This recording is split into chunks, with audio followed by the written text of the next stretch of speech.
Hello, my name's Ray Byrne and I'm the CEO of Whyy. Hello, I'm Anne Wilson and I am the Head of Business Growth at Whyy. Brill. Well, Ray, Anne, brilliant to have you both with us today. We've got a lot of stuff that we're going to talk about in this episode. First of all, just tell us a bit more about Whyy. Who are you? What do you do? So we're coming up to our 8th anniversary, funnily enough, in 2 weeks. So what do we do? So we're rebranding as a professional services company. So we've got two sides of the business. Whyy, let's call it, if it looks like training, smells like training, it's training. It sits under Whyy. And then we've got and just relaunched our consultancy arm, which is now called Whyy Unboxd. We're here basically to help transform businesses, make them more profitable, more effective. And you can come and talk to us if you want commercial training, in leadership, apprenticeship training, in quality, or you just want to use our skilled experts in getting the 9001 certification process. We've got a range of skilled, talented people, and yeah, that's us. All right, that makes sense. Exciting time for you at the moment with various things that are kind of going on. I know there's some other stuff that we'll chat about a little bit later on. Before we look forward, I'd quite like to look back. You say coming up towards an anniversary coming up in the next few weeks. Tell us a bit about the background, if you would do, to the organisation. My personal background is as an accountant and a Lean Six Sigma practitioner, and I thought I've always could do something different for myself for businesses. But when you work in the corporate world, you don't always get to work on necessarily the right projects. So the company was always, it's been dreamed about for 20 years. I'm going to do this. I am going to do this. I am going to make this happen. And circumstances happen, and the stars were aligned. And Whyy was launched with an even probably one of the most boring names you could ever think of. Are you ready for this? TWA Lean Consulting Limited. Yeah, that was as far as my imagination went. But there is a link. There is a link. So the TWA standing for the Whyy Academy. And I did start the company on the word why, because it's a very challenging word, and it's if you think about it in the right way, you get into the root cause of whatever the problem is in whatever realm of business. So it was all about me wanting to apply my accountancy skills, help businesses get better with strategy, and actually get better at solving these problems. But bottom line, to make a difference, to actually put them into practice. And that was the dream. That was always been the vision, and it was probably more of a dream when it came reality. In fact, so went live, brilliant. Everyone was patting me on the back. Everyone wanted what I did. Unfortunately, no one in Yorkshire was either able to or willing to pay for it. So it was a huge learning curve that I had to personally go through to acclimatise and understand how to package and understand how I could deliver what skills I've got and what dream I wanted to bring to the region. Brilliant, thank you, Ray. And I know obviously you're a relatively newer member of the team. Tell us a little bit about kind of where you fit into all this. I joined Whyy in November as Head of Business Growth to help take the business to the next level, to help achieve the vision and mission that Ray set out. My background started in finance and banking. I spent 30 plus years in engineering and manufacturing, running a company, and everything that brings with it.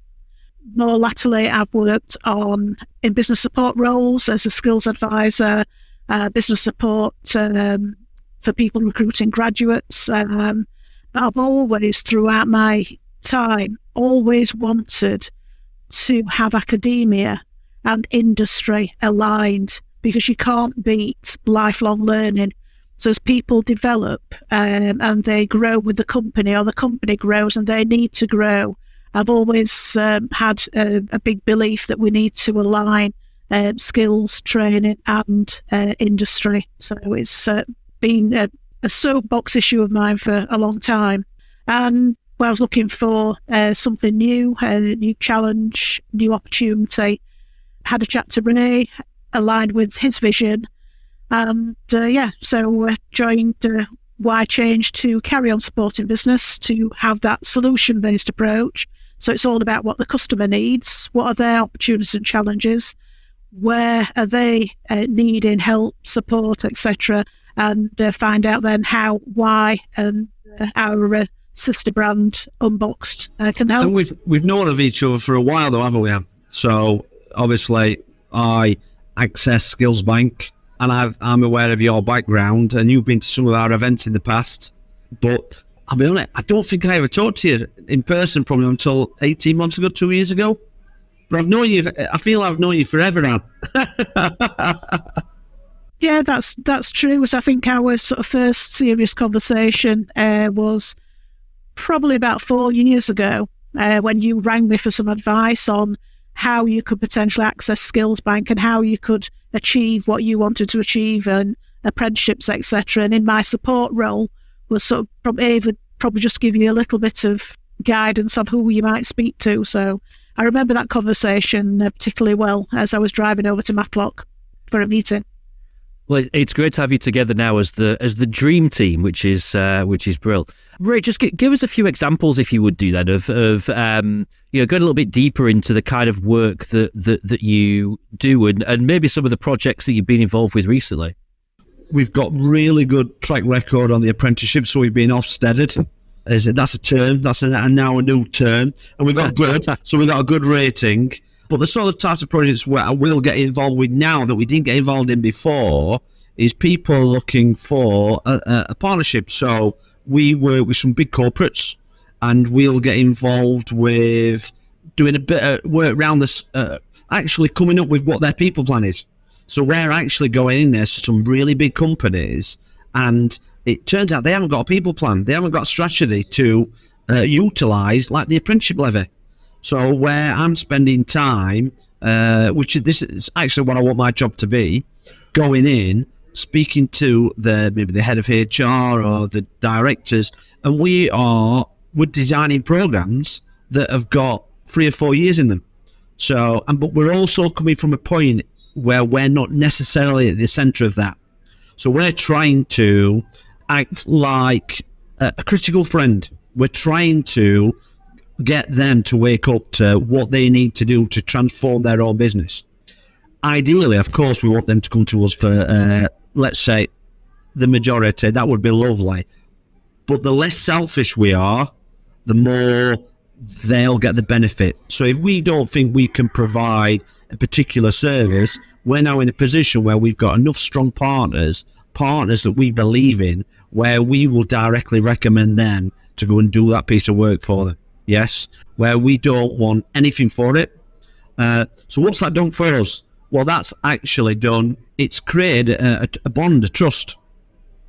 And these people are coming back to us now, and they are asking different advice. So I can think of an engineering company in Sheffield that we wanted to put somebody on a SIPS, which is a supply chain qualification. Put 2 people on there. It's not what we do.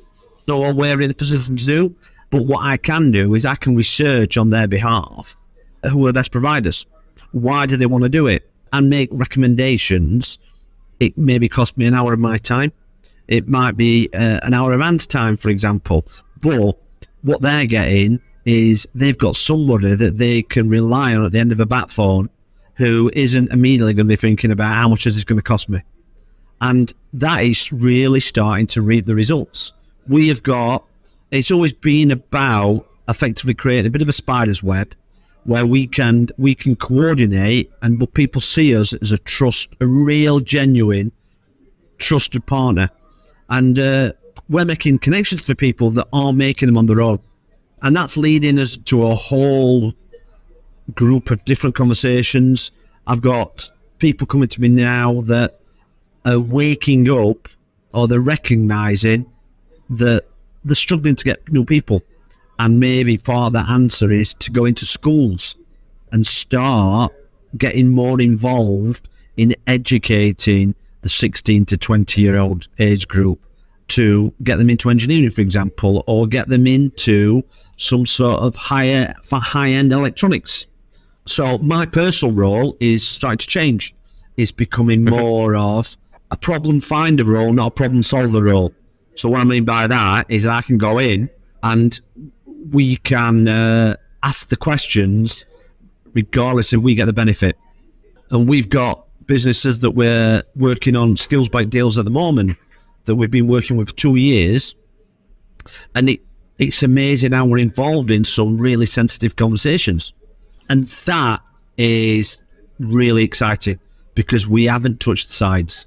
We're talking 4 or 5 companies, and this business has been dreaming of doing this for 8 years.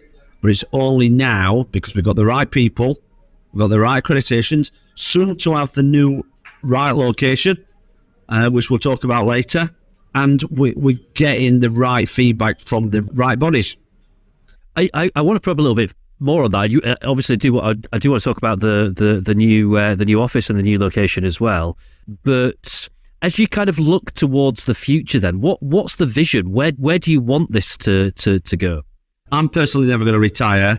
So if anyone's interested in buying, the company, it will always be valued at £50 million, and I'll leave you to judge it from there. So, but what we want it to be is we don't want to lose what we've got. We want to grow slow and steady. We're now starting to talk about financial targets. You know, I'm a financial man, but you've got to survive. So there's no point talking about it. We want to be a £1 million company. You know that from where we are today sounds like a good target to have in 2 years' time, but it's not about the money. All right. So we do want to survive. I want to be in charge of the SAS. I've got my team. They are the best at what they do.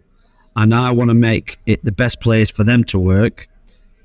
But where we want to take it, we want to grow our own. So in 5 years' time, the company is 4 times as big. But the way we've done it is we place that people want to work for what we do. You know, we'll grow our own apprentices. We'll train them multifaceted across the Whyy Change division and the Unboxd. And I generally want it to be that if you're the best at what you do, you know about us, and you are making inquiries that you would love to work with us. Give you an example. Just 2 days ago, we had a bit of a review, and I said I will put out a quick post talking about Friends of Whyy. And it's amazing how many people have picked that up on LinkedIn and have made discreet inquiries on they would love to have a very transparent conversation. What the vision is, where we're going, when would you be recruited? So it's not chasing. The best doesn't exist. It's a nonsense term. But I do want to be recognised by our partners as the go-to place when they need any help on fixing their business. Because if we can't do it, we will independently put them onto the right people that we trust. And Anne, what would you say to that in terms of what your vision is? There's obviously something that attracted you here as your next move. So where do you think it can go?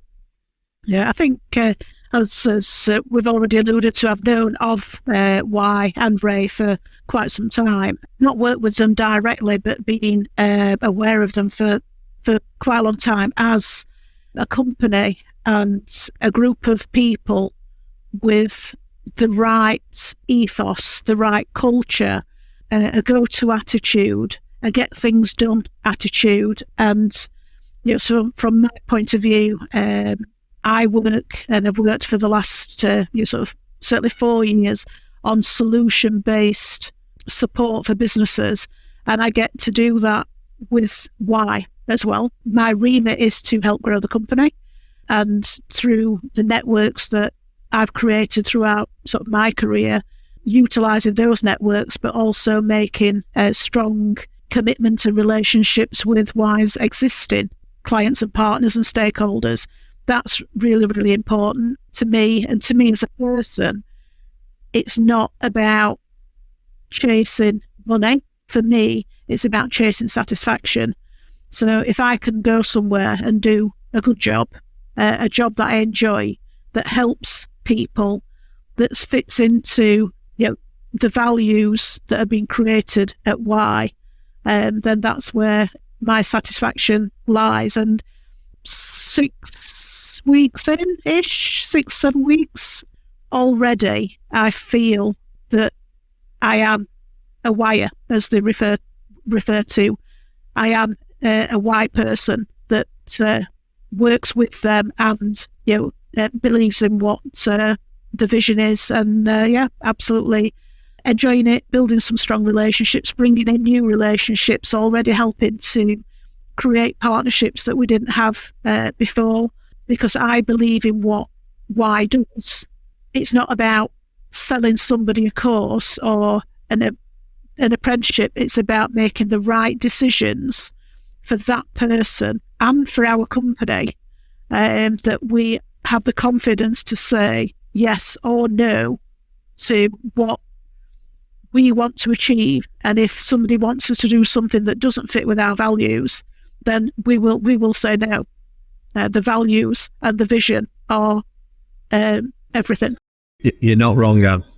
You've been here 6 weeks, and we've had a behaviours matter more than anything. You can teach skill. There's no need to teach anything, but it's from day one you're settled in, and we do worry about behaviours. We you know a few of the stories, and people matter, but getting people that believe and have got the skills and they lean into problems it turns out it's harder to do, harder to find than you realise. And even today, Anne, first week back, you've been delivering on the level 5 on the leadership. So yes, you're here for business growth, but all those years of experience you've got, all those war wounds, all those scars, all that, those apprentices going through the leadership that's extra resource, extra enjoyment, thrill, rationale you're bringing to the table. She's not bad, James. She'll stay another week. Just going to say, and as well as obviously the experience that I've had over the many years with working directly with Skillsbank as an independent skills advisor, I can actually bring the other side of that coin to the company as well, because I've worked with the businesses on applications to Skillsbank. Ray and the team have worked with Skillsbank, but I've worked with them now for 4 years at Skillsbank, and until October. But I can bring that extra dimension that gives our clients that we're trying to help the additional support that type of experience that I've built up as well. So that's working well with a couple of our big clients that we've got one due to be approved, quite a big deal, due to be approved imminently, and one that I'm still working on. And they were existing clients of Whyy that Ray had dealt with, that I've been able to go in and take them hopefully to the next level of how that might work for them and provide those extra solutions for the companies that we're dealing with. So it's really satisfying. That's brilliant. I want to talk about apprenticeships in a second. Before that, we've kind of hinted at various points about the fact that it's a particularly kind of pivotal time for you at the moment. So obviously, eighth anniversary is on the horizon. New brand or rebrand that's going on. Obviously, Anne joining the team, but we've also hinted at this thing about you moving to a new location. So tell us a bit more about that. So it's the New York Stadium. We're taking it all over. Well, not quite all over. We're taking a small corner of it. So yes, we've moved into Unit 7B. We've got a river frontage, so it's all it's about the same size as our previous location. But the difference is there's more defined, separated office space. So we've technically got 4, if not 5, distinct office spaces that are totally private, and we could have internet learning going on in one room, and we could have groups of 10s, 6s and 4s. So we could have technically 25 people and going on and working over 4 rooms. So that kind of, it doubles, or it doubles plus more the opportunities for us to do what we do at the same time. The last place, great. Turns out we're there 5 years. Amazing how time flies. That was 2,500 square foot, but it was 1 big room and 1 small room. Lovely big room, but sound travels. So this is going to give us huge opportunities to let all the skills effectively work at the same time. Good parking spaces, most iconic building in Rotherham, really blessed. So we've spent a long time searching, and to find a place of such high quality, so close to the motorway, for example, and access. Chapeltown, for example, where I'm from, the only one downside is I'm the one that has to travel further. It's a slight return. I used to travel it was 1 kilometre. Now I have to get in a car and drive for 5 miles. But I'll get over it, James. But we're excited. We've seen it. We've been in it. We've just got 1 or 2 snags to iron out, but the builders are doing that, and we're in it for the long run. More exciting than that, we've already started dreaming about our next move after that, which is nice to dream about and actually openly talk about with the landlord. We could grow up, and maybe in 18 months we could be looking at X location. And 5 years ago, that would have been, I have a dream, but it feels a lot more tangible now. Yeah, exciting times. It is exciting times. New York Stadium, obviously, brilliant building. The big question is, do you get to have a kickabout at lunchtime? Are you allowed to do that? Fully, I've just been up there today, and some of the entrances are open to the football pitch. Probably not a kickabout, but if they'd probably get you in there to relay the lawn type, throw the green grass seed down. Perfect for a picnic during the summer, if nothing else. We said we were going to talk a little bit about apprenticeships. Now, I think this is really interesting because, I'm a person that when someone says apprenticeships to me, I've probably got an idea in my head about what that is. And I guess there's a lot of other people that also have an idea about what that means in their heads. And it might be similar to mine. It might be something a little bit different. So when I think of apprenticeships, I think of kind of school age children. I think of, almost like pocket money level kind of remuneration and wages. I think of, kind of like the traditional industries, like kind of, plumbing, electricians, kind of manual work and stuff like that. I'm going to guess that my sort of vision of what apprenticeships is woefully out of date. So I'm looking forward to you telling me just how wrong I am. Totally old school, James. Totally old school. So that all exists. That is all still there, and that's a really valid part of the program. But it's also you. It's also me. It's also Anne. So an apprenticeship has not got an age range. It's 16 to 666. Yeah, it's all about new skills. So of course, 16-year-olds need new skills. 18-year-olds need skills. But so does the 45-year-old middle-aged male that's got the opportunity to become a new leader in a business where he didn't have that opportunity before. You don't. These are new skills. You don't just become a leader or learn a technical skill as a quality practitioner just because you've been in and around that business for the last 10, 20 years. We're always learning, to your point, continuous learning, and that you mentioned earlier. So, yeah, it's anyone from 16 to 99, whichever age group you want to look at it. It's about the youngsters. It's about people that want to get new skills. Yes. And that covers leadership. We cover quality. So ISO practitioners, we talk health and safety. You know, there are plenty of people out there that have a changing career. One day, I want to work in finance, that you mentioned now. And the next minute, you want to run a business. You get the opportunity to run the business. You might want to work. We have people that transfer in and out of the quality profession. These are all new skills. There is an apprenticeship for the skills that you've got, James. You know, we don't do it, so we won't coach it. But my point being, there are people that want to do what you do. Yeah, and there are people out there that, as long as it's new skills to the people, right, and there's an opportunity for them to do it in business, it can improve, you know. Bottom line, we're improving the economy. Yeah, we have, certainly in the sectors that I've worked in, what you tend to find is that in companies, because someone is good at their job, at their technical job, that they will get promoted.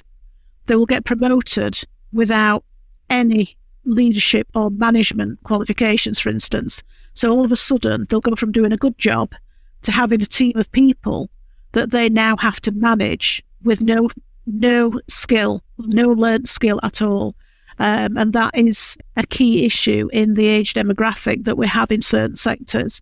Manufacturing engineering is one of those main sectors where it happens that you do a good job, therefore you get promoted, and all of a sudden you could be in an uncomfortable position being asked to manage a team of people that could be 6, 10, 20, etc. And you have got no experience of being able to manage those people, and depending how you yourself have been managed and what behaviours you've witnessed, you may be taking bad habits and bad experiences to another group of people. So the group that I've been with this morning are all operational managers looking after between 2 and 70, 80 people, and they're on doing their apprenticeship, their level 5 Chartered Management Institute apprenticeship, to better their own skill that will make them better, more competent leaders of the future and allow them to grow with their companies into succession planning, for instance. We talked about succession planning this morning with one of the delegates in a small company at the moment. We say, well, what's the vision? Well, the company's looking to double. The CEO's looking to retire. We've got to prepare people for those succession plans in that type of environment. But, the apprenticeships, so just looking at some notes that we've got, they're available across 170 sectors and over 1,500 job roles. And it's not just the manual trade jobs. And say we've got to get the companies engaged into the thought process is that learning's not just for youngsters, learning is lifelong. And as you progress in your career, you need new skills and you need new knowledge and your potentially behaviours to be the best possible version of yourself that you can be. So I'm a firm believer in lifelong learning, that you stop learning, you start dying, potentially. I'll be honest, Jane, I think it's one of the best things the government's come out with in the last 10, 15 years. So year in, year out, it's come out today. We're going to try and talk about maths for people up to 18. It's just come out of nowhere. Suddenly it's going to take forever to sort. But we talk about skills, we talk about education all the time. And the beauty thing about the apprenticeship is they create this levy. So initially deemed to be a tax, right? But it's the best strategic tool in the business, because actually, why shouldn't we invest in our own people? Yeah. So basically, they pay this levy, 0.5% of their PAYE costs, over 3 million, and it goes into this special piggy bank, and it can't be tampered with. It can't be used for PR training or to paint the walls or to get a new car. It can only be used to develop people in your business on long-term training programs that you choose, that are designed by you, the employer, not by the government. So they obviously have to regulate it and making sure it meets certain criteria. But at the heart of an apprenticeship standard, it gets created by a trailblazer group, which is by employers. Yeah. And the government, you pay this, let's call it a levy, call it a tax. You give that to the government like you give your taxes. The best thing the government's ever done is said, we're going to give it you back. And we're going to encourage you to spend it on the right things. And I can't think of anything else in society where that commitment from business and the promise from government to return it, to invest it in the right ways, works. And I'm really excited about it. I'm really surprised as well the amount of still big businesses that just see it as a tax, or they've got no strategic thought about utilising it to develop their talent, and their talent's walking out the door and it's going somewhere else. And you're like, wow, honestly, if whoever designed this in the first place, job well done. It needs work, don't get me wrong. I'm not sitting here saying it's ideal and it's perfect, but business investing in its own future and government protecting that is the best thing since sliced bread. Well, you've well and truly busted my various myths about apprenticeships there, and that was really interesting to hear. We touched earlier on Unboxd, the new part of the Whyy brand. Tell us more about that. So it seemed to be the new part, but it's actually the old part. That's how I started in a consultancy, but it wasn't the part that's got traction.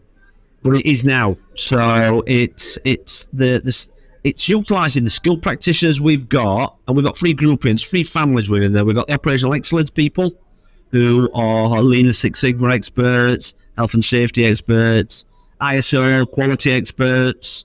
We've got the people group, which is we have HR consultants, HR partners, and well-being, really important going forward. And then we have the communications group. So we have people in PR. So we have people that are strategic marketeers, and our job, our mission, is to utilize their skills. Think of a little like an Amazon type basis that you order on Audible. You order it as a day's worth, and you buy into a partnership, and therefore there are different skills that you can utilize. So if you're a business that says, I want to improve my productivity, you can partner with us, and we will send our people in and actually physically help you do it, help you come up with a strategy in the business. But equally, we've got the other side of the business where we can say, we don't want to be here doing it for you all the time. We want to help you get better, and we would advise people to tap into the apprenticeships, tap into developing their own plans. And this is the key, actually. The Unboxd is the key to the vision. So the vision's always been to transform people in industry, and we've now got the full package to make that happen. And it's been really well started. We've got people that are partners that just saw us as training providers. It's amazing how often you talk to people and they still put you in one bucket. And now they're tapping into our resources. And where it brings confidence is they're ringing us up. There's trust there. Yeah. And we're having the conversation about solving the problem before anyone is worrying about talking about the money, talking about how we're going to do it. You know, it feels like we are part of their business. It feels like they want us to be part of their business. And we're getting together and we're offering different insights. We're offering different recommendations. And that recommendation might have nothing to do with us. And sometimes my team look at me as like, that's bonkers. Why would you do that, Ray? But it comes back. You pay it forward. People know whether you are a true trusted partner for the long term, or you're just there for the short-term transaction. So it's really exciting. It is exciting. I think, as Unboxd, when I was talking to Ray we're talking about being the critical friend in someone's business. So we've got the capability between us to go in and unpick a business, help them to find out where their best opportunities might be, where their challenges might be. And if that's people, then we can help them with our HR experts. What do they need to do? Do they need to put policies in place? Do they need actual practical help? We can help with all of that. If we're looking at strategy and building businesses and how they might get to the next level, we've got the experts that can help them with that. If it's marketing and they're struggling how to market themselves efficiently to get to the right market to build their business, we can help them with that as well.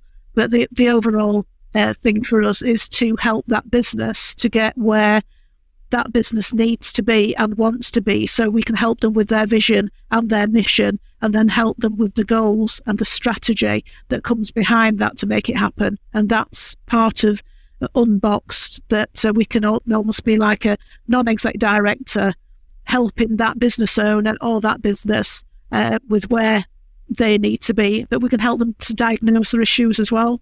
So we've got the capability with our experts to diagnose the issues and then hopefully find them the right solutions that help them to get where they want to be and achieve their goals and visions, and that makes us happy. And it's not only business though, we also work with the third sector. So we have some charity partners that are partnered following Bring People on Apprenticeships, who it wasn't even an area I saw any traction in, but charities have got a hell of a lot of challenges that they're dealing with. They're doing a lot of it very well, but they come to us and they want to tap into some of our additional expertise. And to Anne's point, I think we're fluid. I don't want Anne, I don't want any of my team, I don't want me to get into the temptation to be overprotective for us or mandate the wrong solution just because we're a partner with Chartered Management Institute. We tailor to meet the needs of the business. And that's what Unboxd gives us. It gives us daily, weekly, monthly conversations, broad range of people in that business, and then it gives us time to sit down and think on their behalf as well. Brill. And then finally, if there's anyone that's listening to this that wants to find out more about Unboxd or about Whyy Change or about apprenticeships or a part of find out more about anything that we've talked about or anything that you do, how should they go about doing that? So you can contact us on www.whychange. That's Whyy with two Y's, it's important.com. Or if you want to contact us about Unboxd, it's Whyy, WHYYUNBOXD.com. Well, Anne, Ray, it's been brilliant chatting to you. There's some fantastic stuff going on. Best of luck with the office move. Congratulations on 8 years, and here's to the next 8 years. Thank you very much, James. Thanks, James.